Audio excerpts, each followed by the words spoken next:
Hey everyone, Chris Gogolin here, launching episode number 7 of my GEMP game review Star Wars CCG series. Hopefully, the show will go better than episode 7 of the Star Wars movie series. Um, but we just got back from the Endor Grand Prix literally like 4 hours ago. My flight landed. I took the red eye last night. Great time, great event. Thanks to all those guys up there for hosting it. Congrats to Lenny Rubin for winning, for Phil Lawson for another great weekend, finishing second. That would be, the last three major events that Phil's been in the final four or better. World champion, MPC top four, and now finals at the Endor Grand Prix. So Phil's certainly on a roll here. But we got a couple games to look at here, and these will be the last two links I currently have. So hopefully some people will continue to send me some more of these, and we'll get to keep doing these. Preferably, actually, I don't care. Just send me any links you guys want. Look at. I mean, if there's interesting matchups, or even if they're just games, you're just like, what did I do wrong? Um, that would be great. I know a couple guys at the Indoor Grand Prix told me that they've, had been watching the videos and felt like it really helped them. One or two people said I should be meaner to people when they make stupid plays. I, you know, I don't like calling people out on stuff like that necessarily. I mean, there's a thought process there, and it's not always apparent. And you don't have to be mean about it. You can just that they had a strategy. It just may not have worked out for them. I think they were just trying to be funny, or maybe they were just hoping I'd bust some chops and break some people's balls a little bit for some of the plays that they made. Just a quick update today, Monday the 7th, is the last day to sign up for the May OCS. We've had one player already finish all 12 of their games. Stubley looks like he went 3-9, so maybe finishing all 12 games in 6 days. May not have worked out for him. Tom's right there. Tom was the one I expected to have all 12 games played already. Tom's got 23 points right now, so that's what, 7 wins, 6 wins, 18-5. Yeah, 6-5. So Tom's 6-5 right there. Gavino's probably 6-4. Um, and then everybody else down here kind of just has a smattering. You've got Joe Olson and Bastion still sitting at 3-0. Joe's probably going to need a couple days to recover after the Indoor Grand Prix. Um, Definitely did not get much sleep that weekend. Crypto's 2-0, and then everybody else is kind of just down here. Um, so let's jump into these two reviews that we got. Our first game review comes to us from uh, Jared Napolitano. He's playing a game against Tom, and Jared actually sent me a couple of notes along with the link, just for things that happened or um, that he did. It looks like these are towards later in the game, turn 5, 6, 7. Some things that happened there. Um, Jared's playing Throne Room. He's starting the conventional Walkling like my father, Insurrection, Aim High combo to pull some docking base. Oh, I take that back. Jared's playing the CRv deck. Tom's playing Throne Room.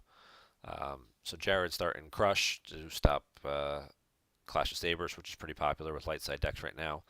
Uh, Imperial Rush toward Secret Plans to pull docking bays. And Establish Control, which will get him Fondor, give him a system to try and occupy a battleground or two, and get around battle plan. He's got the Emperor and the Shuttle in the opening hand, so that's a good start. That's two pieces of the combo. You can put any other pilot in there, and he's getting 2 Battle Destiny. If he gets Tarkin with it, which is usually what they like to do, is put Grand Moff Tarkin on there, the virtual version, and then that's 3 Battle Destiny, completely immune to attrition with the Emperor board. So you certainly have some flexibility. Um, it's a pretty solid space package. He's going to pull Fondor. He's got the 2 Tarkins there in the reserve deck, both still. We'll probably see him.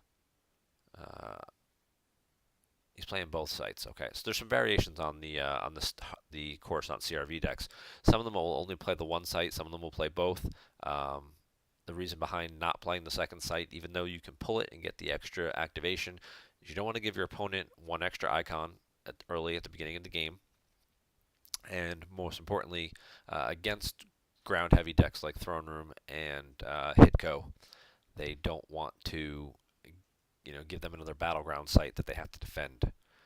Typically, this style of CRV deck, you might only see, EPP Maul, EPP Vader, or, Vader, and like they'll float one or two I Am Your Fathers and his Saber. Um, and they don't have like a real big, heavy ground presence. So trying to contest and hold two battleground sites that could potentially be, drain 2 or drain 3 sites if light side has, lightsabers. Um, not always the route dark side wants to take. Looks like Jared, feels confident in his deck that he can do both. We get to verify his Tom's deck real quick. Nothing you wouldn't expect to see really in there. Lots of WYSs and things like that, high destinies, interrupts. You do have your moments as an interesting card choice.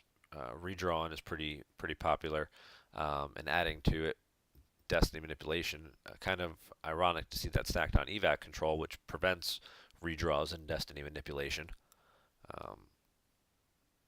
He's going to go Luke. He's going to go Chewie. I guess the Saber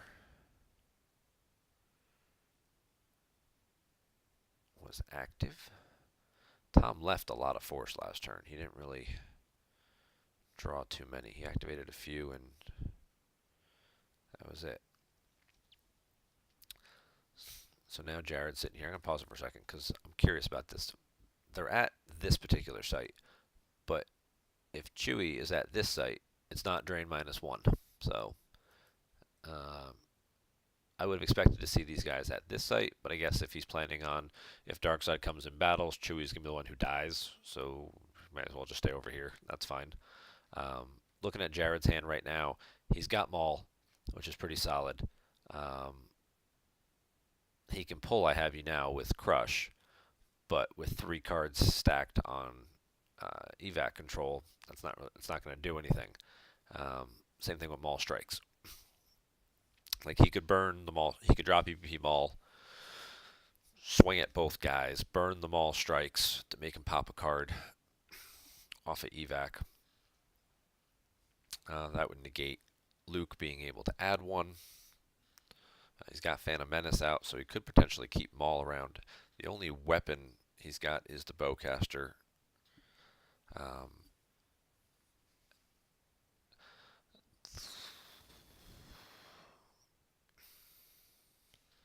This guy's, but he could cancel that with Vader, so because it's ability less than 4.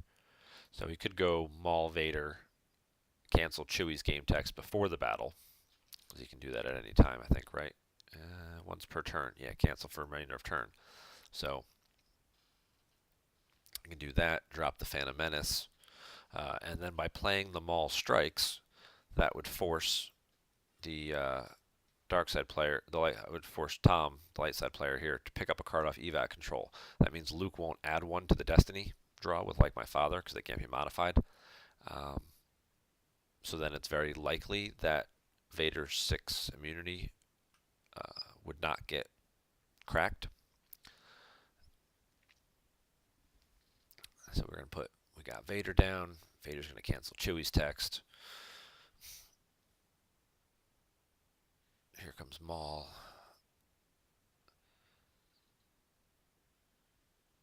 He's going to burn a Masterful. Not sure exactly what he was looking for there because he's got Gick in his hand already. He could have looked for I Am Your Father. He could have looked for a docking bay. Didn't necessarily need to use the Masterful move and spend the force. Maybe just forgot he had Phantom Menace in his hand. So we're at 13 to 12. We're going to get 2 swings here. He'll take a shot at Luke.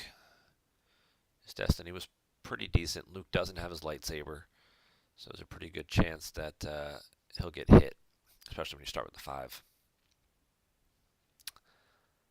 That should do it. 8 will get around to Wisa. Wisa would only subtract 1, making it 7, and since Luke doesn't have the saber, the 7 still hits. So missing that saber pull, whether accidental or on purpose. certainly hurt things a little bit there. Tom will pick up a Luke off evac control, so even before the Maul Strikes is played. I guess he just needs, he's losing Luke, and he wants to make sure he's got a second copy to come back with. So now Jared can hold the Maul Strikes. There's no need to play it now because he's already limited to one, so you don't need to make him waste the card there. Maul hits both guys, so kind of like we thought. Possible interesting. We're going to pause right here for a second. Possible interesting strategy option that you could see if Tom pulled weapons display. If Tom hadn't pulled weapons display, or even if he did, and you wanted to still consider an option, you could force push here. Exclude Vader and Luke.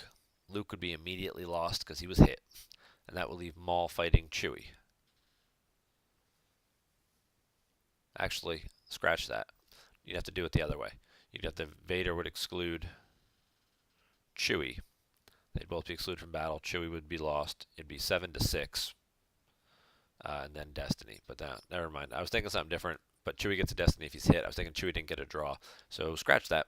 But sometimes the force push option to exclude guys who are hit can come out beneficial. But I forgot about Chewie for a second, that he gets a Destiny when he's hit. See, so I'm tired. I've only slept 2 hours in the last day and a half. Jared's going to draw the 5. Tom's probably going to draw the same. Yep, he gets a 5. So it'll be a light side. Light side gets cleared. They lose 1. Dark side's completely immune to the attrition. They don't have to lose anybody. Now they've got a nice little foothold there. We saw Tom pick up a second Jedi Luke, though. So whether the saber got moved around last turn or not, I guess we'll just have to wait and see. Jared draws a couple cards. I would make sure to leave myself. He's going to stop at 12 probably. No. Yeah, he's going to stop at 12 and he's going to save himself 4 force. When you got that Evader Monarch in hand like that, and we saw him pick up a Jedi Luke, it's a possibility he could have played the Evader Monarch there instead of drawing 1 or 2 cards to see if maybe he caught him with 2 Lukes in his hand. Or just to see what else he had, so he knows whether or not he needed to move or whether or not he needed to draw. The other reason that you'll see people, like we've said before, talking about defending 2 battlegrounds, if, I guess he's going to revert and put a different card down. If the second battleground was not out, Luke's only place he could go without the battle planes or any place out would be in front of Vader and Maul, which is kind of a, kind of a rough spot to be in, even with the lightsaber. He could get sniped, he could get battled, he could drop more guys on top of him.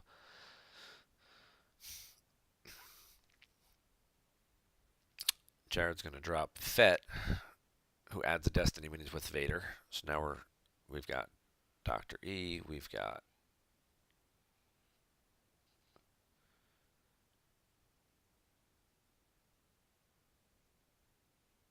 Boba Fett, we've got Darth Maul. They're all going to move over and pile up that one site. It's only a drain of 1 though, because he doesn't have any weapons, any non-permanent weapons. Good lightsabers to add to the force drain bonuses. Battle plan is also out. He's not in space yet, so he'd be paying 3. And by moving over, he moved into the disarmed, and that certainly hurts. Again, that would be a scenario that he still could have possibly pulled off if he deployed Luke and then passed and then disarmed him during his because it's any player's control phase. Some pretty good Destiny in the reserve deck. It's going to cancel Vader's text. Maul doesn't have a weapon now. It's going to add Padme and Rey. So this is certainly the compelling argument for only playing the 1 site instead of 2. So you don't quite get into situations like this. Now he's going to add Anakin as well. This also would have been a good reason to play the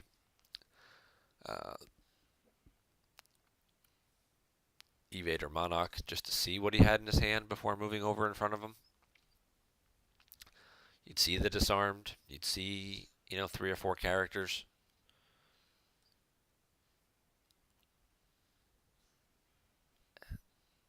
We're going to get some guys hit here. Looks like Jared exchanged for First Strike, which is a good card. Tom's activating a bajillion force and not using all of it. So I don't know that part of it's going to come into play, but the ping, retrieve 1, make them lose 1.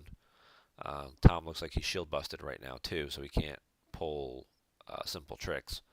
Aim high will make it cost 1, but Tom's going to add a destiny to attrition. He's adding 1 to his battle destiny draw.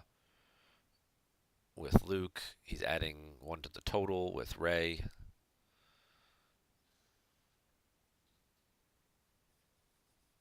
He picked up a card off evac to limit him to 1 because of Boba Fett. So actually doesn't add because of that.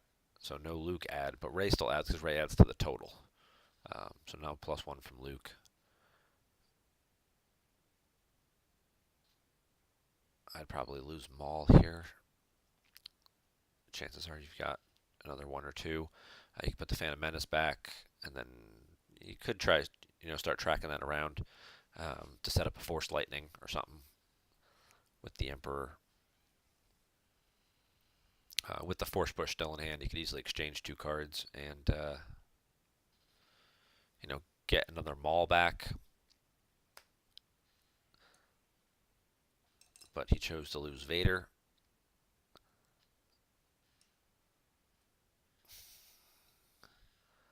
And Tom's going to burn a Jedi Lev to take Rey back into hand. So Tom's really loaded up his hand. And now he's going to draw a few more cards and get back up to 12. He got a very quick jump on his activation.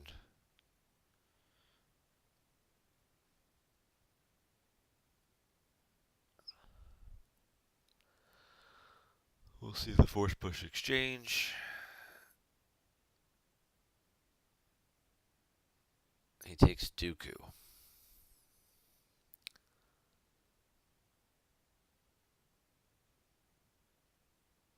It certainly seemed like there were better choices in there than Dooku. I'm sure his thought process here is put Dengar down when you get battled, upload the Force Lightning. Instead, he's going to battle. Tom's going to play It's a Trap to try and cancel it, but Jared has to cancel it for that in his hand. They're still coming through. Still not a great battle. I mean, he can take shots at Padme and Anakin. His destiny's pretty decent.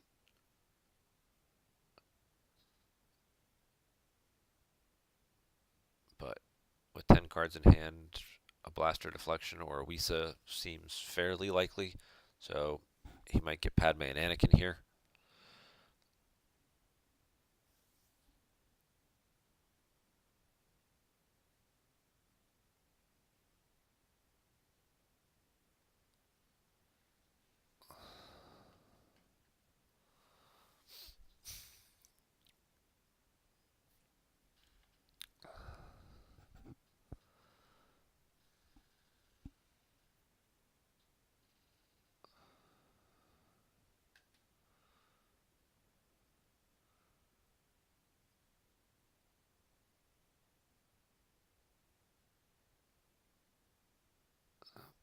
Missed on the second shot.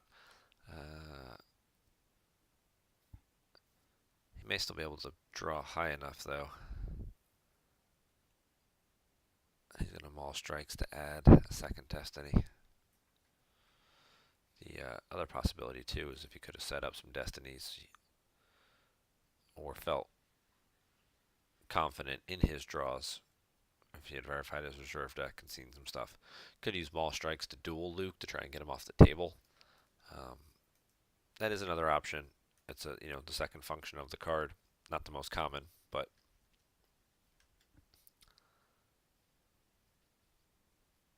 and he did have the Wisa, so he could have protected. I guess he was really more concerned about protecting Anakin than he was about protecting Padme, because he could have subtracted that one. There's the second Phantom Menace that was drawn for Battle Destiny. So now that's 14 cards down. And if he loses Maul here, he could put the two Phantom Menaces together and have 7/7. And with him activating 12 a turn and only having 14 in his reserve deck, he could get pretty close to that next turn. Problem is he doesn't have any characters left in his hand to do anything with. Low Battle Destiny draw with Qui-Gon was good, but adding to attrition with Luke.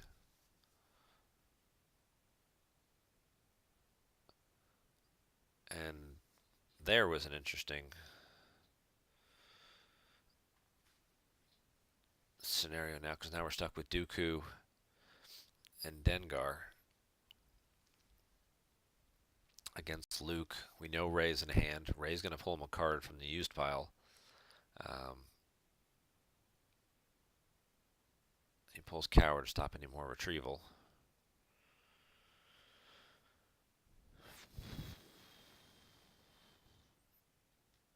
He's burned all. He just picked up the two cards he shuffled back in. The cards he can pull with Crush. That's unfortunate. It would be nice to get some different cards. Pretty high destinies in there for Tom. So I expect to see. Alright, so he's going to go to space.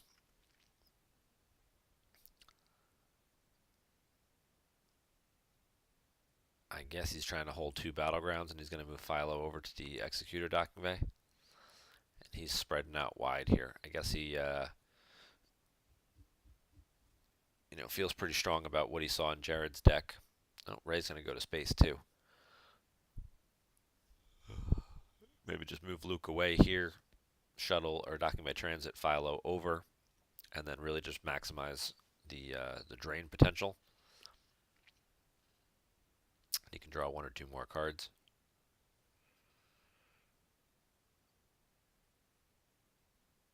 He's thinking about battling. I don't think it's worth it. He's going to pull the Force Lightning.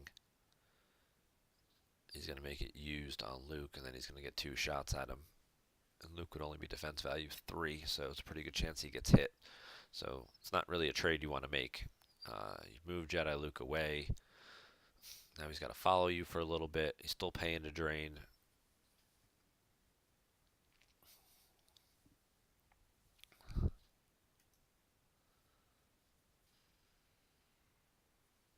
Tom's going to fish a card out from used. It's a good strategy by Tom. Booster's immune to less than 5. Rey forfeits for 7. So worst case scenario, most case scenario, you're probably losing just Rey. We've already seen one Fett die. Whether or not he's playing the second to go with his ship is anyone's guess. But he's got 3 battlegrounds now, so even if he gets kicked off a 1, he's still going to satisfy Coward. So he's going to get the drain of 3 over at the docking bay. Possibly a drain of 2 at the battle planes. Jared's going to pay 3 to drain for 1 because he doesn't have anything much else he can do with his force. I guess we're going to see he's going to do Shuttle and he's going to do Emperor. But he's still only getting 1 Destiny there. He's down 5 power. They're both drawing 1. Rey adds 1 to the total. And the Skate's immune to less than 5. So not the ideal situation. I guess he's hoping to just mitigate the damage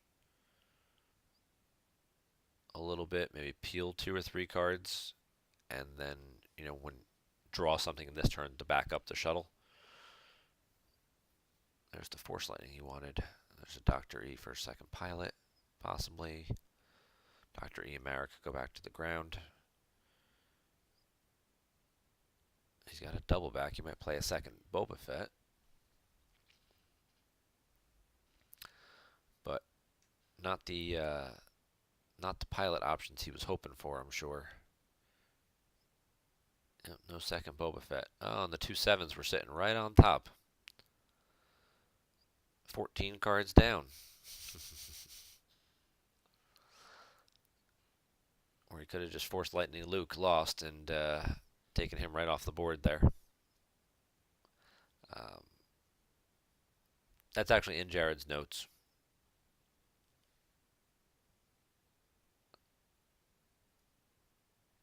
He's saying, it's like, I made a huge mistake. I should have tracked my Force Lightning, my Phantom Menace better. Uh,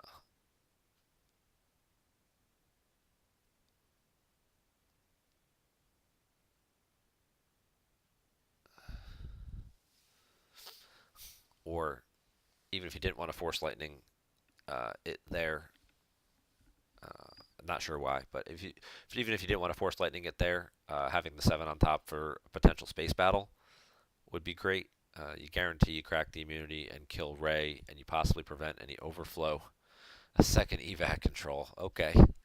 I guess Tom was playing real defensive, thinking that there's a lot of light, dark side mains hate in the forms of "I have you now" and things like that, and multiple battle destiny adders with command and that kind of stuff. That he wanted to run double evac,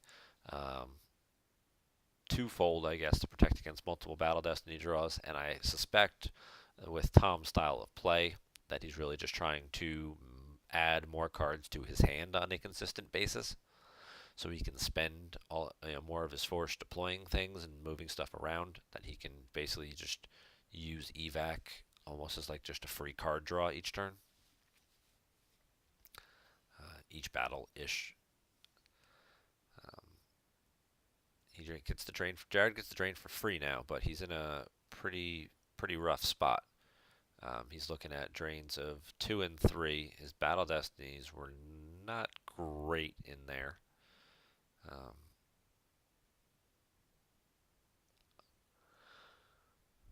Battle Planes, Mara, Dr. E, hit Lando.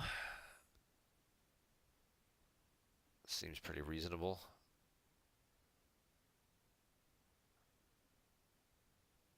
Blizzard 4 gets perimeter scanned.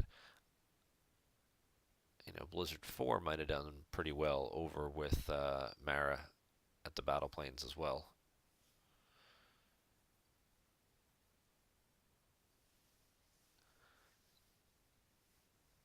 He's going to use First Strike, Dr. E. Yeah, see. Alright, let's pause this for a second here. Let's just think about this. Alright, so he's trying to clear. He's going to battle Lando. He should make Lando retrieve first of all. Let's get that out of the way. Alright, Dr. E should have been here. Hit Lando, take Lando out of the battle, limit him to 1 destiny. And then it's Obi against these guys. It's 11 to 5. So you're up on Obi by 6 power. Obi's definitely going to die. You get him out of there.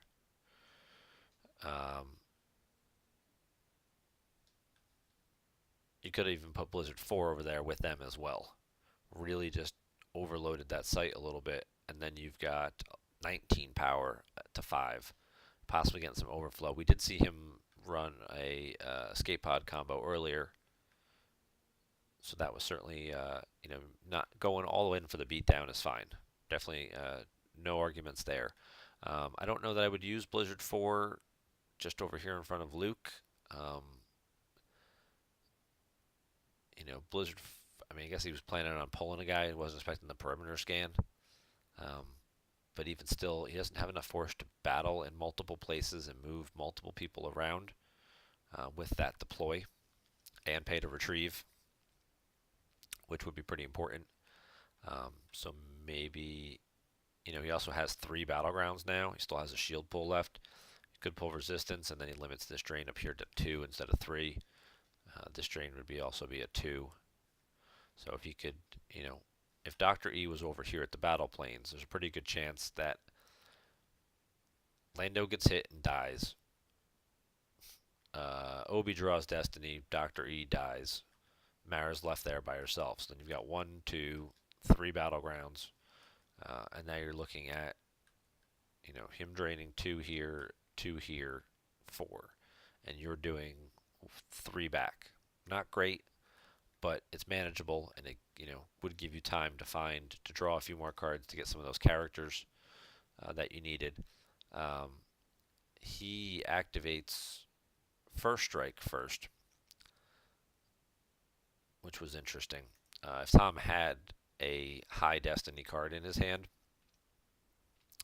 Jedi's Resilience or just a 5 interrupt that he doesn't need, he would lose that to First Strike and then trigger Lando's text and retrieve it and add 5 to Lando's power.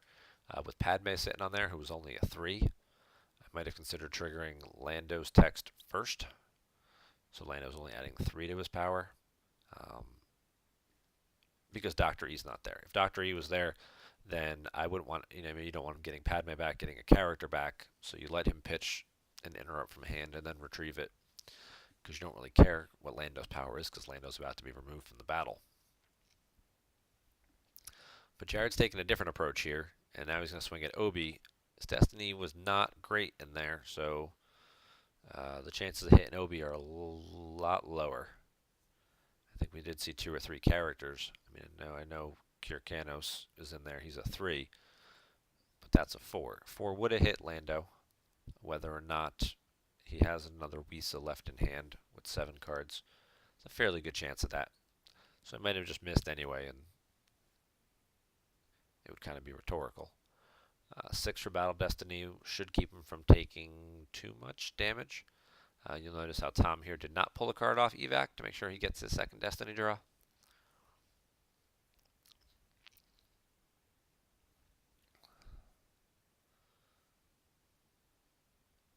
And then with that low draw with Solo, he should not be causing me. I'll get 1 overflow now by top decking a Luke. So he's down by 8. Mara covers 7. So it's Mara and a card.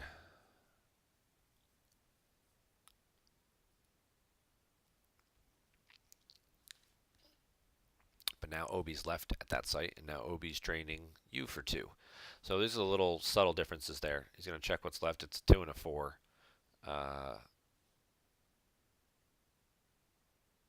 Not great, but good enough to get rid of Philo, because Philo's not immune to attrition. Philo just makes everybody else immune to attrition. Look at her text here. Opponent's docking bay, and your other characters are defense value +1 and immune to less than 4.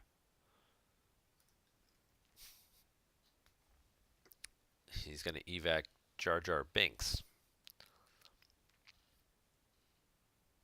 Jared did not retrieve. He left himself with 2 force. I don't know he can spend the 2 to move over, because then he can't pay upkeep on Blizzard 4. He's probably going to be better off just paying the upkeep on Blizzard 4. Call that one a day. We've already seen 1 Chewie lost.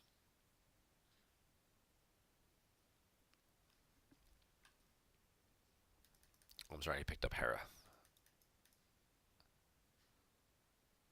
He lost Jar Jar.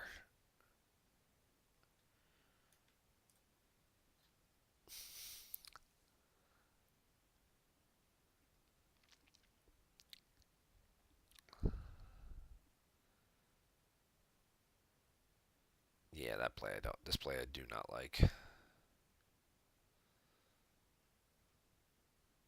Do not like that at all. He moved Dooku over and left Dengar kind of hanging high and dry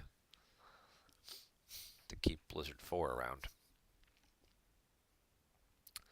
I know he's got the Gick in his hand, but should Tom play Draw Their Fire, which is not out of the realm of possibility for Throne Room to play. Throne Room can be a very attack-oriented deck.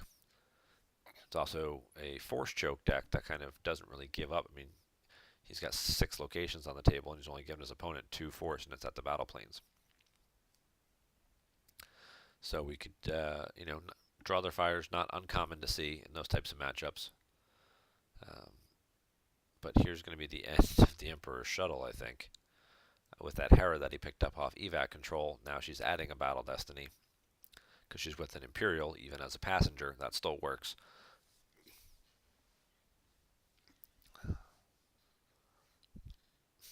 He gets hit with first strike. His own first strike gets triggered. He can pull an I Have You Now. He can use the I Have You Now to get a second Battle Destiny of his own, which will get canceled by a second Hear Me Baby because he just played one to play a shield. He's got two I Have You Nows though, so he can try this again. And now he's got the option of either picking up a card and they both draw one. That's what he'll do. He'll pick up a card, they both draw one. Can't be modified. Ouch. Hera can't redraw that. There's the one, there's the Leia that he retrieved with Lando. I guess Tom wasn't tracking his own deck very well. Or maybe he was just expecting to draw both cards for Destiny and just win on power. The shuttle's immune, so he only has to lose 3. But again, Jared's stuck in a spot here where he doesn't have any other pilots to put on that ship. He doesn't really have anywhere else he can move it because it's only hyperspeed 3, so he can't even run away to Coruscant if he wanted to. It's kind of just stuck there.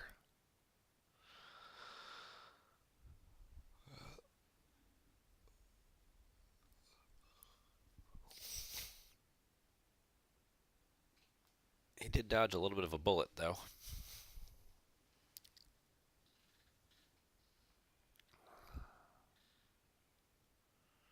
In that Tom did not have another character to go fight Dengar with. It could have been another force swing, just another retrieval, lose one situation from first strike. Possibly force him to play the Gick as well. Jared draws low again, so he's not even going to really get any battle damage here.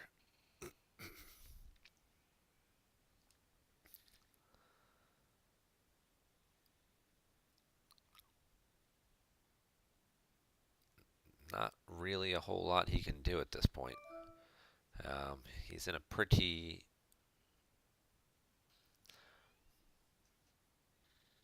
bad spot. Luke's going to move away just in case so he doesn't get force lightninged.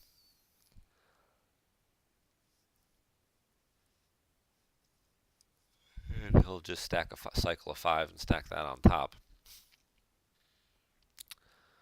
But you see Jared is, he's got down to a 4-card hand. A lot of his characters have died already, or their destiny draws, so they're not in his hand. Tom's got pretty good board position and a good lead.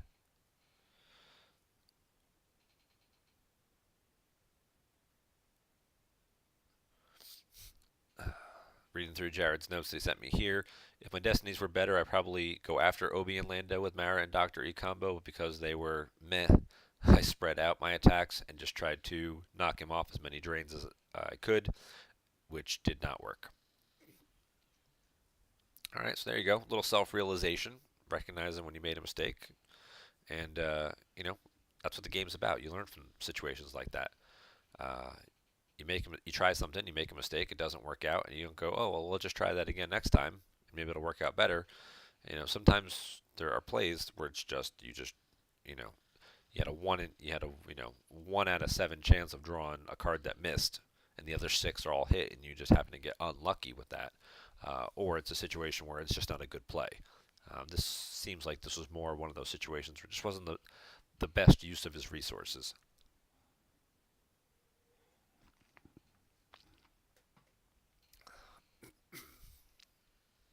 Now he's kind of just behind at this point, and Tom's just going to lean on him at this point. And this is going to clear the Emperor and the shuttle. And this game's pretty much just going to wind to a conclusion at this point. If this was like a tournament or match play scenario, Jared could play it out a little bit, try and do a little bit more diff damage, ping 1 or 2 more cards, but not really a whole lot else he can do. He's going to get drained for 3 a turn that he really can't do anything about because he's pretty low on characters and force, so he's going to start drawing to find the characters, and by the time he's done drawing to find them, he won't have any force left to deploy them.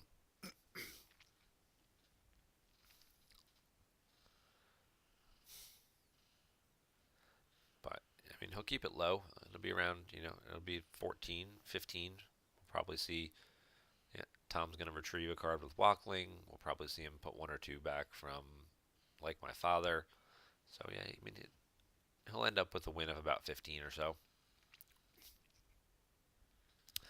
By moving over in front of Luke to block a drain of 3, he does still allow Tom to retrieve another card. Again, these types of tournaments, online events, and things like that, you're not playing for differential anymore, so there's no harm in that happening. But we're just going to speed this along here because we can look at the board and see that this game is the outcome has pretty much been decided, and it's a couple of little things. Obviously, not tracking the 7s with the Phantom Menace when you put the two of them together, that could have been huge. And then using Dr. E certainly to take out Lando could have been huge. I think really the biggest one for me was the early battle before moving everybody in front of, deploying and moving all his guys around in front of Luke, not playing the Evade or Monarch. There's a second disarmed. Okay, Tom's just really just doubling up on some stuff. Unless he got it back somehow that I didn't see, but I'm pretty sure that other disarmed is still buried in the middle of his lost pile.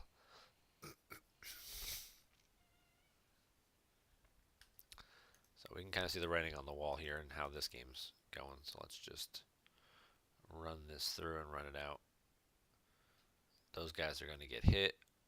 Force field will stop one of them. He'll take a blind draw, crack it, zapping the other guy.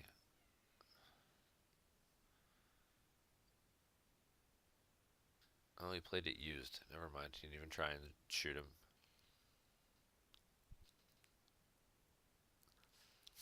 He used moments to redraw his own weapon destiny to make sure he hit. Also cycles another interrupt back.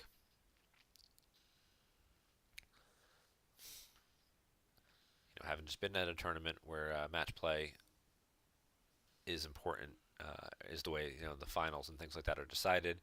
These little exchanges that let you milk one or two more cards out, certainly a good practice to get in the habit of finding ways to maximize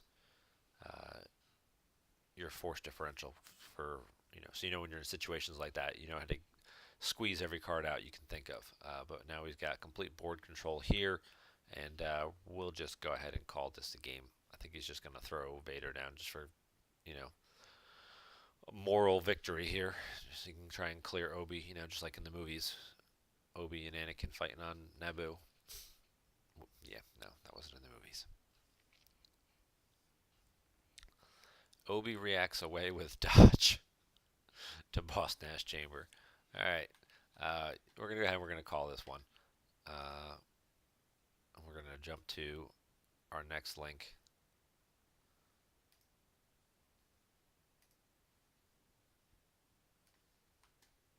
Let's pull that one up. This game comes to us from Brandon Beatty. We've done a couple of Brandon's games about a month or so ago at the beginning of this series. Brandon was also at the Endor Grand Prix this weekend. He played in the team event on Friday night, but he was there doing a lot of filming for his documentary that he's working on. If you haven't seen or heard anything about that, it's all over the Facebook page. There's a thing on the PC forums about it. He's got a GoFundMe campaign going. He's raised about half the money that he needs to pay for his travel expenses and the filming equipment and things like that, and then the editing and stuff that he's going to do all the interviews with the players and the creators of the game and things like that. So he was just at the Endor Grand Prix this weekend interviewing Jerry Darcy, who was one of the original creators of the game, which was really cool to have Jerry there. Jerry brought with him some early edition playtest prints of cards from like Hoth and Dagobah, which was great to see. Cards that had very different game text that never really panned out, or mechanics that never really developed and evolved. Cards that were slated for Hoth or the Dagobah set that didn't come out until like Death Star 2, 6 or 7 sets later. So we'll pause this real quick while I'm babbling on about that. And then Doug Taylor was one of the original Decipher volunteers. He was Red 4. Any of you guys from back in the day remember the Red Squadron, Gold Squadrons, and then they added, once those got kind of full up and were over into the over 100 people each, they added a Rogue Squadron, I think. And then I think they had a Bravo Squadron at one point as well. Um, so Doug was Red 4. So he was one of the original early volunteers helping out Decipher with the game, running tournaments and regionals uh, in the area up in the Northeast, and then traveling to conventions and things to help Decipher out, run their booth, run their tournaments. And when the PC was formed in early 2002, Doug was one of the 6 original advocates. So it was great to have Doug there as well. There were some special awards handed out, um, which you may have seen on the Facebook Live post from the Endor Grand Prix. That was really cool to have them both there.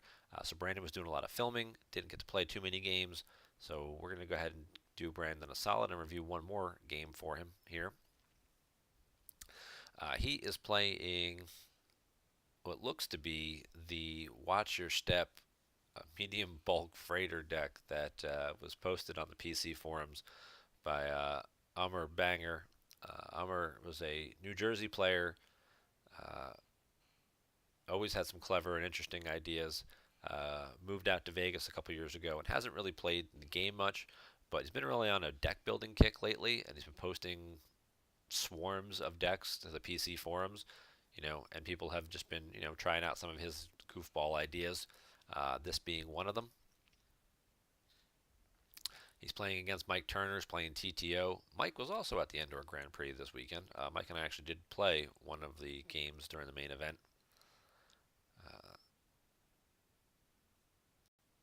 Yeah, we're going to get a look at this pile. Yeah, he's playing. So this is, if any of you guys have ever played the Hidden Base Quad Laser Cannon deck, which used either the Corellian Corvettes or the medium bulk freighters, depending on which version it was. It also focuses on, there's 2 key cards, both of which he just drew. Excuse me. First one here is Corellian Engineering Corp, which deploys on Corellia, which the Watch at Your Step objective lets you pull. Freighters are deploy -1, hyperspeed +1, so that's why people play the medium bulk freighters for they're cheaper deploy. They deploy for 2. They're 2 4s as opposed to Corvettes, which deploy for 4 and forfeit for 8. So they're a little cheaper there. Hyperspeed +1 also lets them move a little further because I believe they're only hyperspeed 4. So now they're up to hyperspeed 5, which gives them a little more flexibility as far as where they can move to and from. Whereas the Corvettes are still only 3s. This is the important part, though. All your quad laser cannons deploy for free and add 2 to each of their weapon destiny draws. So we'll look at our quad laser cannons here. So this says they can only deploy on the Corvette or the Falcon, but the freighter says right here, quad laser cannon may deploy aboard. So you can use the quad laser cannon. It doesn't say for free, but Corellian Engineering Corp makes it free, so you don't have to pay 2 to deploy it. So you can deploy the ship for 2. You deploy the gun on it for free, which can target for 1 force. You add 1 if you're targeting a starfighter. You can also shoot at capitals. You add 2 to your draw. So if you're shooting at a starfighter, you're shooting at +3. If you're shooting at a capital, it's +2. But then we get to the other key card here, the Admiral's Order, taking them with us, which has 2 functions to it. Function number 1, each player, if he has a capital starship armed with a weapon, draws 1 battle destiny, not able to otherwise. So these things are capitals. So this little thing, which is only permanent pilot ability 1, when you have a quad laser cannon on it and the Admiral's Order out, gets a battle destiny. The other function here, once per battle, may reduce the defense value of one opponent's capital starship by 4 for a remainder of turn. So usually that's applied to Star Destroyers like the Devastator, which starts on the table with Imperial Entanglements, or some of the other Star Destroyers like you might see like Conquest or Chimera have been popping up fairly recently. Could go after the Finalizer or Executor as well. They're a little harder to hit because of their higher defense value, But if you're subtracting 4 from their defense value, and then you're adding 2 with the quad laser cannon, you've got the possibility to hit some of those ships. And even if you don't manage to hit them, you can always power pivot them to make them power 0. So it's a very card intensive deck, kind of combo-licious, if you will. But it was around and very popular a couple years back, running off of the. He's drawing more cards there. He's looking for Corelli, which was the bottom card of his force pile. That's unfortunate. A few years back, it was run off the Hidden Base platform. A lot of the Albany guys were using it in the 2014, 2015, 2014 Worlds was really when they were using it the most, and then it stuck around for a little while after that. So much so that Security Precautions V was created, which lets you restore a hit starship once per game, specifically to give light side a chance. Give dark side a chance to actually try and be able to probe some systems. This is a super fast turn for Mike Turner. He's got all 3 sectors out and TTO during his second turn, so he had some part of that in his opening hand or in his first force pile draws. But he's got a lone Zuckuss down.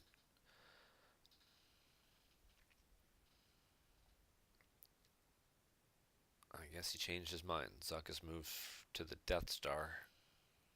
Maybe he had second thoughts about what he might be staring down the barrel of here. Now, Zuckuss can add a Battle Destiny with the sector, so he would get 2 draws there. But we're going to look at some other cards that are also in this combo as we're going to start to see some of the stuff come down. There's 2 other cards here. You've got Steady Aim, which increases a Starship Weapon Destiny draw. This one has a very specific keyword to it before Destiny is drawn. Some of your other interrupts do not say that.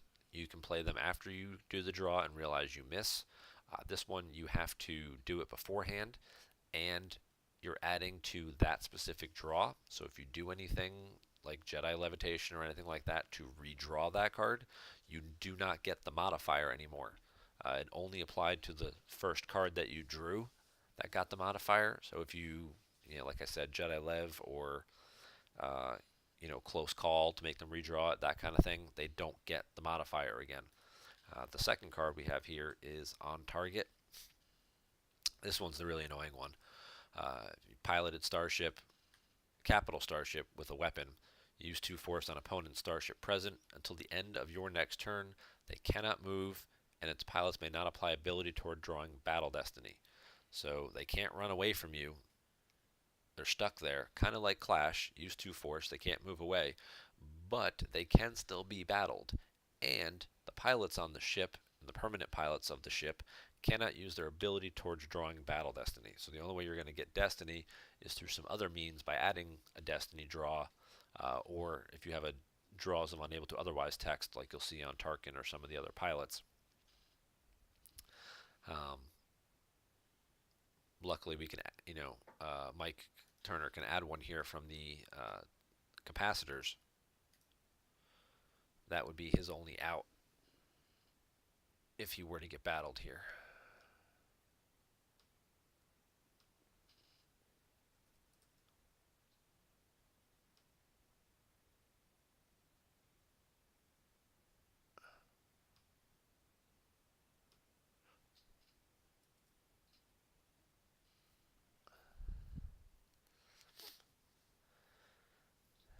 Mike had played Black Sun Fleet. I guess he was going to play conservatively, use Black Sun Fleet to move back out to Tatooine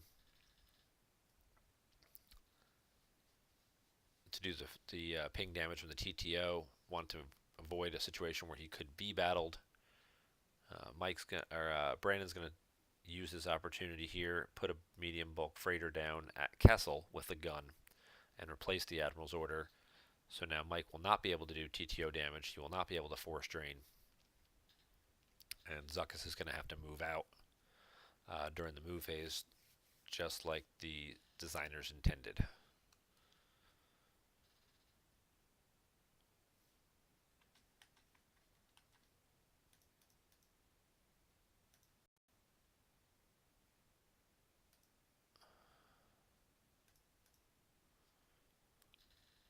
We got a Saber 1 trying to get matched up. And a Baron. Oh, there's a super laser on the Death Star. You don't always see this card in decks. I prefer very much to play it in my TTO lists. The super laser fires only when TTO is on table. Target a capital at the Death Star or the system it's orbiting. Draw 3 destiny. Target hit if total destiny greater than defense value. You're drawing 3 destiny. It is really easy to hit capital starships when you're drawing 3 destiny to hit them. Even home 1, that's an 8.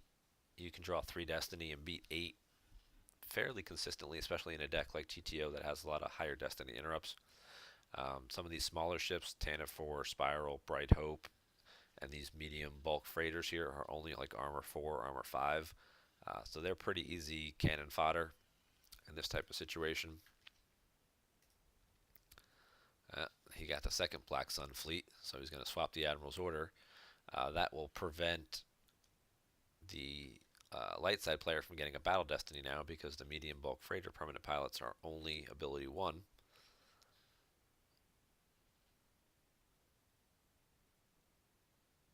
He had the option here to use the hyper escape to move away and declined. He can shoot Baron. He can shoot at Baron, shall we say. He's adding 3. The ship is maneuver 4 and Baron adds 2. So he's maneuver 6. So he'd have to draw a 4 to hit it.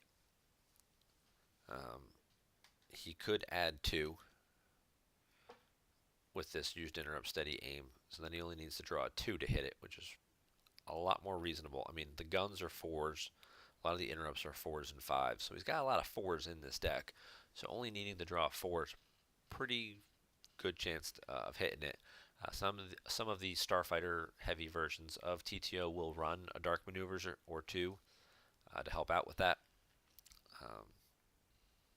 He's going to play Steady Aim as a lost interrupt to add 4. No harm in doing that with Watch Your Step because you can play it again from your lost pile. So here we get a situation where he draws a 1. So he gets to a total of 7 by drawing unluckily low there with, and like we said, like a number of strong interrupts that are 4s. So he's going to go ahead and he's going to miss there. He's going to power pivot to take the ship down to power 0. This might be overkill. Or really unhelpful, rather, shall we say. Best case scenario, he draws a 1 here and you get 4 cards of overflow. More realistically, he draws a 3 or a 4 and you just wasted a pretty good power pivot. Again, yes, you can potentially play it from the lost pile, but I don't see a whole lot of smugglers in this deck. We saw Mirax, but I don't know that there's going to be too many more floating around in there that this version of Watch Your Step may have trouble flipping.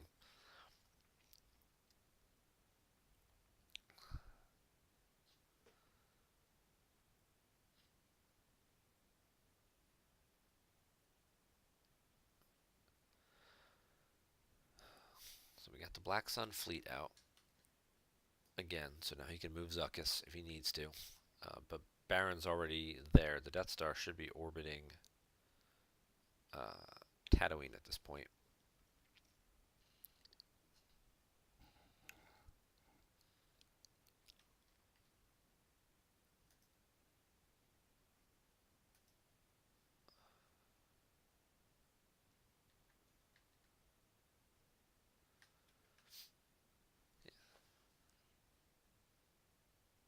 He does get a drain of 3 off though, which is pretty good. Now we're going to see 6 for Luke to the Cantina. Luke's lightsaber. I don't know if he runs 1 or 2. If there's 2 in the deck, obviously he should have tried to look in the reserve deck to get one rather than play the one from hand. If there's only one in the deck, well, then there's no point in really looking. I mean, yeah, there's a point in looking to verify what's in there. Um,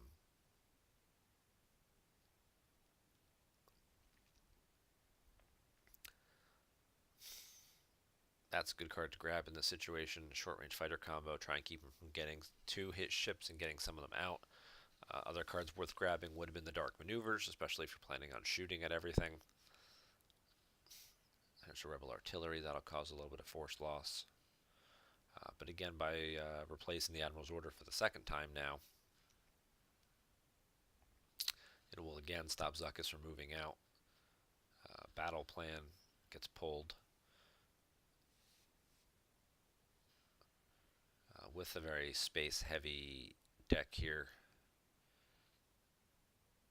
on both sides of the fence, I wouldn't anticipate there being too many ground battles.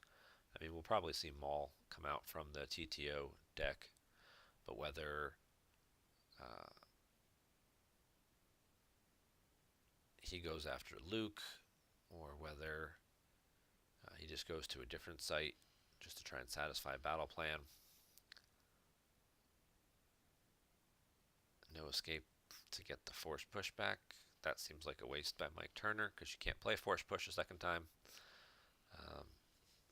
It only lets you do it, well, I believe both parts are once per game. Once per game, choose. Yeah, so both parts are once per game. We're going to get Jango Fett and Woof. Not exactly the ship that they're usually on. They're usually on this Ellison Hinthra, which just got lost last turn, which is maneuver 5 and a little harder to hit. Woof does still subtract 1 from both battle and weapon destinies, and this ship is maneuver 5, so that'll help out with that. And Django adds 1 to maneuver anything he pilots. So he boosts it to a 6, and you're subtracting 1. So certainly a little harder to hit, but not impossible. Again, it's 6. We're adding 3, subtracting 1, so we're adding 2. So a 5 would hit it without a dark maneuvers. No shields from Mike to stop the react or the hyper escape moving away. So I would probably expect to see him hyper escape and move to Tatooine.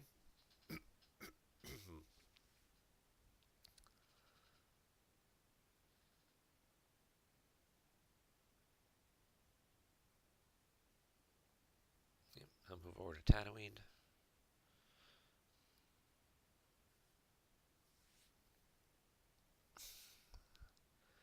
U3PO is going to block the drain in the cantina. Probably not running. Sorry about the mess in this deck.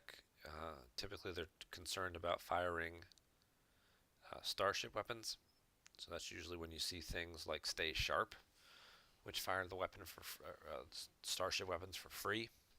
It has the second bonus that it lets you, if you just fired the weapon, add its destiny number to your power. So you add 4 to power. They tend to use that one instead.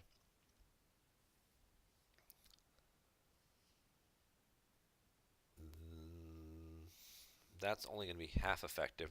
I said the thing with on target is that it stops the pilot, stops the ship from moving, and it stops the pilot from using his ability towards drawing battle destiny. In this situation, Barons doesn't have 4 ability, so he's not using his ability towards drawing battle destiny. He's using his game text to add a battle destiny.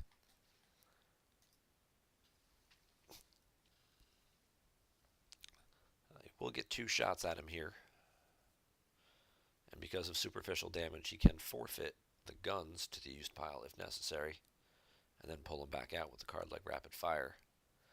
There's that Dark Maneuvers again, that pesky Dark Maneuvers, which protects it for the remainder of turn, not even just for that one particular weapon. So now it's certainly going to be a little bit harder to shoot.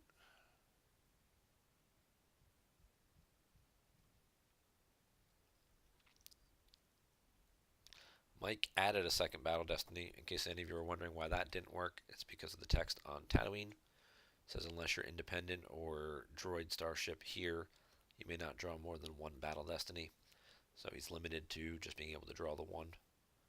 Uh, he draws a fighter. He Starship Levs to take the fighter into hand, the freighter into hand, and draws the second freighter. So he misses again. Not ideal. Does draw the 6 for Battle Destiny. We'll see if Mike has a close call. Otherwise, that's going to clear the whole thing anyway. So even though he missed twice, he gets a little bit of luck on his side and draws one of those Admiral's Orders. And a 5 is not too bad. He can forfeit a gun for 3 and lose a ship. He can forfeit both guns because you can do it 1 per ship.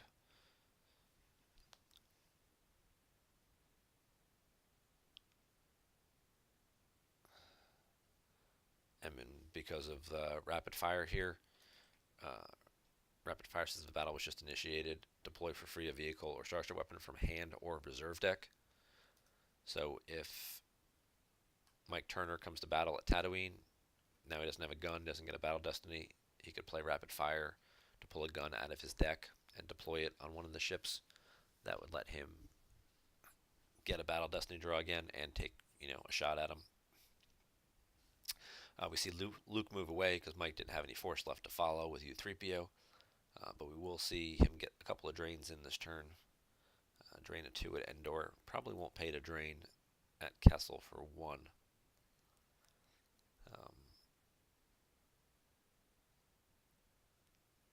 Unless he just has nothing else to do, which it doesn't look like he does at this point. Now that I am a little curious, now that the Death Star is set up and that Luke is over here, this doesn't seem to me like a deck that would be playing a very heavy ground force. I'd be curious to see why or when the Moff and Ozzel move out to the docking bay. If he could get a third guy there, I think I'd be pretty confident that he could do that. I mean, obviously Luke and docking bay transit over in front of them. But even without that, I'd still feel pretty good. Yeah, then he's going to shuffle those guys out. Brandon's only got a 6-card hand. He's not flipped. He's got no smugglers on the table, so he'd have to deploy multiple smugglers out of a 6-card hand in order to flip. And we really haven't seen very many smugglers, if any, go by. So I'm not entirely sure that why moving this off the hidden base platform to the watch your step platform works, or in theory works as well as it does, or as well as it's supposed to.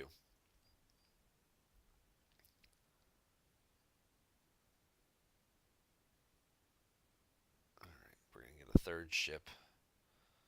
We're going to get a gun.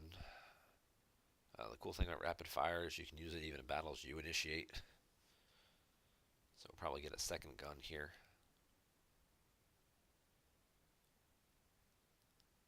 Yep.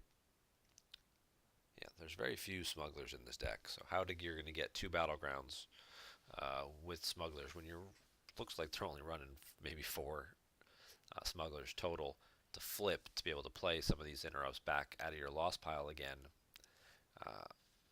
Doesn't quite seem to work out. Might need some adjustments. We'll say that it might need to have a couple of adjustments. There's another good card, Slight Weapons Malfunction. Basically says if you fire at a weapon that's not a lightsaber, add a Battle Destiny. So if you happen to have 4 ability here, and then you fire one of these blasters or cannons, that would be a good opportunity to add a Battle Destiny. He draws the Admiral's Order again. And he's going to play the artillery on top of it to make him lose 1 because he just got his ship hit. That's also going to put a 6 and a 7, 10 cards down, which is exactly the number of force that Brandon activates, is 10. So he's got 2 real high destinies that he just stacked together like that. Hopefully he can remember where those are and take advantage of them in a minute. Not really with a 2-card hand, but we're going to see what he picks up when this turns over. There's the super laser, just lighting up one of these medium bulk freighters. As I said, draws 3 destiny, and you're only trying to beat, 4 armor in this case.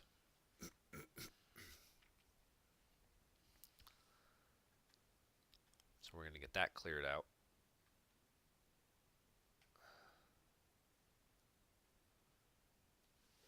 Starship left for battle destiny. Woof subtracts 1 from that, so it's only a 4. This time it is an alien ship, so the adding 1 to with the capacitors over here does add the second battle destiny, which is good because he drew Erica with the first one, which is only going to get a gun. The super laser does not make forfeit 0, so forfeit the gun off the hit ship, since he has to lose that ship anyway. Might as well put a 4 back in your deck, save yourself a force.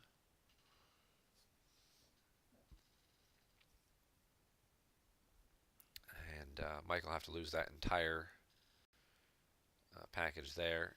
He loses Django, tries to use him to upload Boba Fett. Fett was not in the reserve deck.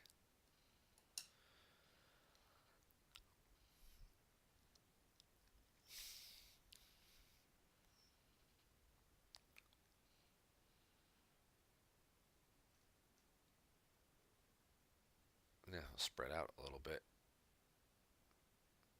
Oh, yeah.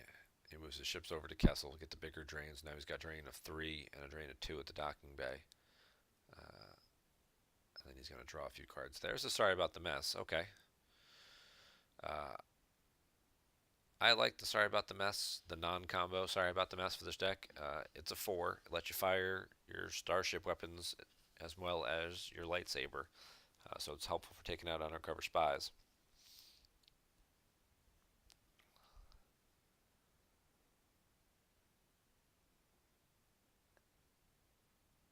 You often see it sometimes with X-Wing cannon, space heavy decks. They'll use that over Stay Sharp. Even though Stay Sharp lets you possibly add a 5, Stay Sharp requires you to not you fire the weapon for free. So the X-Wing cannon doesn't get to add 3 to try and boost the Destiny draw total. Zuckuss is going to move over now. Take his shot at doing a little TTO damage. Mike is running a little low on ships here. Hanging on to that no escape would have been maybe a more optimal play. Using that to get a ship back that was just hit or lost during battle. Probably a lot better than the no escape for the force push that he did earlier.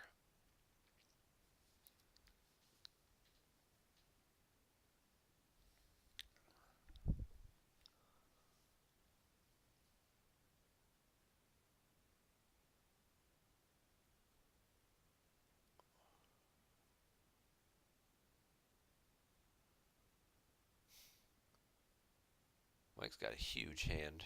Brandon's going to go ahead and get drains in at the docking bay and Kessel for 5 damage.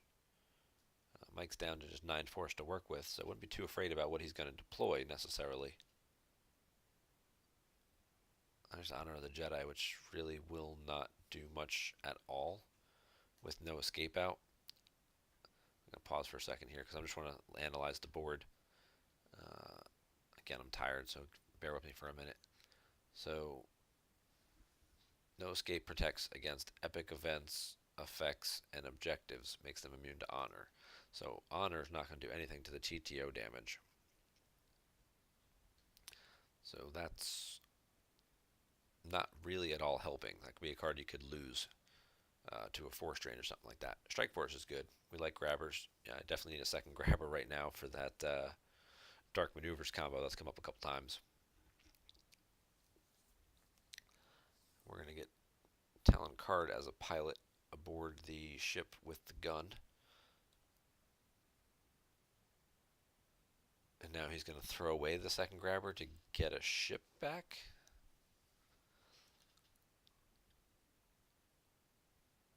I don't know you needed to do that. Han, Chewie, and the Falcon V. now wackling back the strike force. I don't necessarily know he needed to do all that. I probably would have kept the second grabber out to grab that dark maneuvers, drawn a few cards. You're probably going to find a ship in your force pile.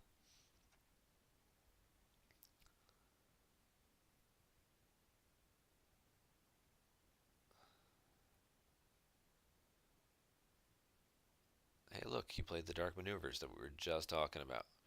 Wouldn't it be nice to have a grabber for that?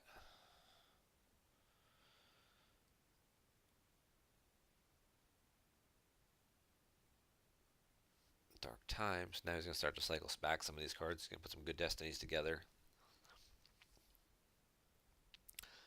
We may see him after he does his drains and his TTO damage. He may move the Death Star to Kessel, take a shot or two. Yeah, probably not going to happen. Mike's got 11 plus 10 in hand for 21. Brandon's got 15 plus 7 in hand for 22. At some point, he'll do the U3PO shuffle if you can catch him with that any force left. Brandon just got hit with 3 force loss from TTO because we shall double our efforts is on table. There's Mienda and the Scythe. We'll see if... Yep, he's got his cannon now too. So now we probably will see the Death Star move to Kessel. And this is going to be where he's going to get caught. Mienda's going to move over. He can fire during the move phase. So he'll take a shot at the one with the gun and the pilot on it, which is still only armor 4. Mienda also adds 2.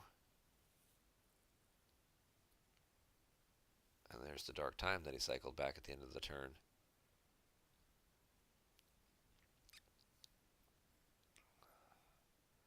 Which takes out that whole ship.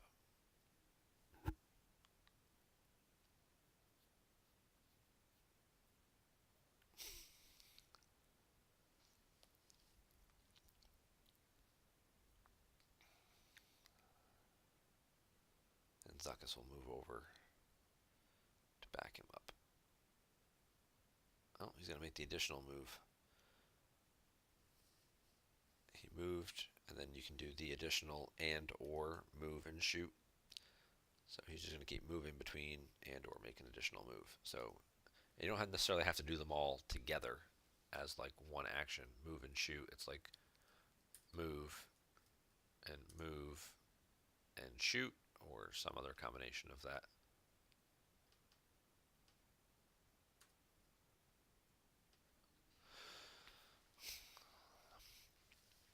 We do see a second gun.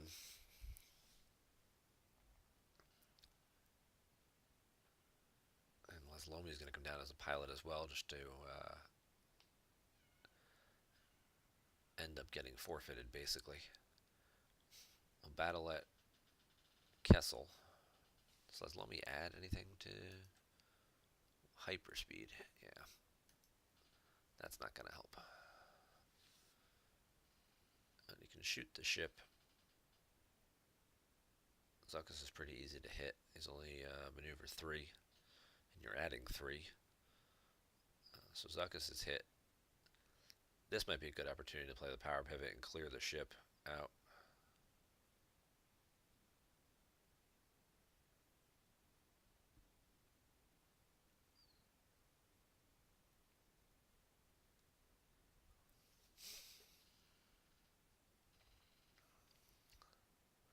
So now there should be no TTO damage coming this turn.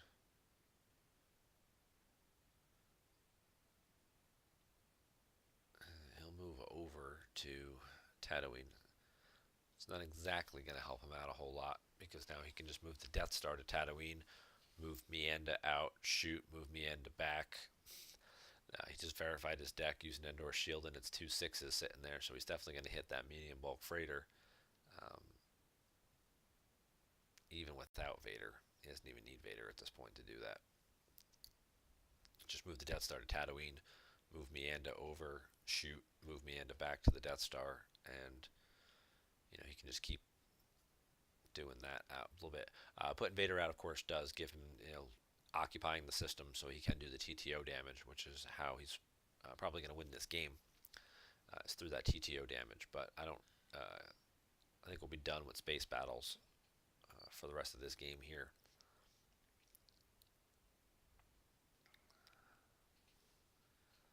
So certainly an interesting concept with the Watch Your Step deck, trying to port over the framework from the Hidden Base deck to Watch Your Step, which gives you the access to Corellia, Walkling to pull the Corellian Engineering Corp if necessary, and the ability to play some of the more offensive interrupts back from the lost pile. But it doesn't seem like there's enough smugglers in this deck to really flip the deck, so it's a lot more difficult to make that happen. You can pretty much see where this game is going here. Luke's going to drain in the docking bay for 2. Meanwhile, Mike's going to drain 2 at Tatooine, 1 at the docking bay for 3, and do 3 TTO damage. And since he's already ahead on force, well, they're about even actually, 14 to 12. And now Aim High will come out and stop him from the retrieval because he deployed and didn't move. Brandon moves back into the cantina now that he's got the sorry about the mess. He's going to pick off the droid.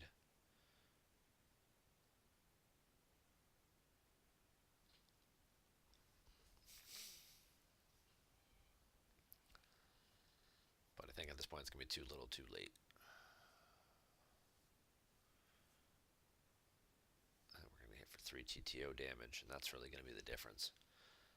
Had a couple shots early, took out a couple of ships, but not having a grabber for that Dark Maneuvers combo was certainly problematic. And that comes back to sometimes one of the things where you have to just think about what's the card that, short range fighters, him getting his ships certainly hurts, and I understand that grab. A lot of people grab that card.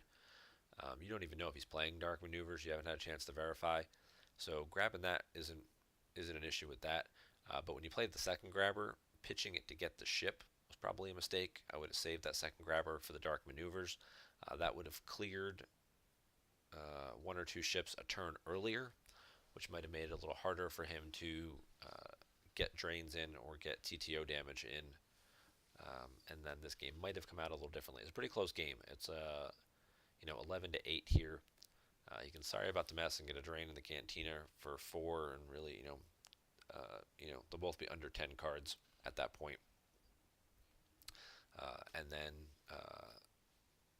TTO Dark Side will probably just do enough damage with drains and the damage ping to finish the game off right then and there. I don't think Brandon would get another turn to get a second round of drains in. So that's going to wrap it up for this episode. Thanks to both Brandon and Jared for sending game links for us to review. This one did go a little longer than usual, probably because I'm tired and I'm just babbling about some stuff. Although I am also recapping a little bit what happened at the Indoor Grand Prix and some of the special cool things that happen when you go to major tournaments. It's not just about playing the game. It's about some of the other things that happen as well. So you guys should certainly check it out. The next big major event is coming up at the end of July. It's going to be in Atlanta. That would be U.S. Nationals. I probably have about 30 people there as well, so hopefully some of you guys will make some travel plans and come on down to Hotlanta in the middle of July and check it out. But thanks for watching, and keep sending me game links so I've got some more reviews to do.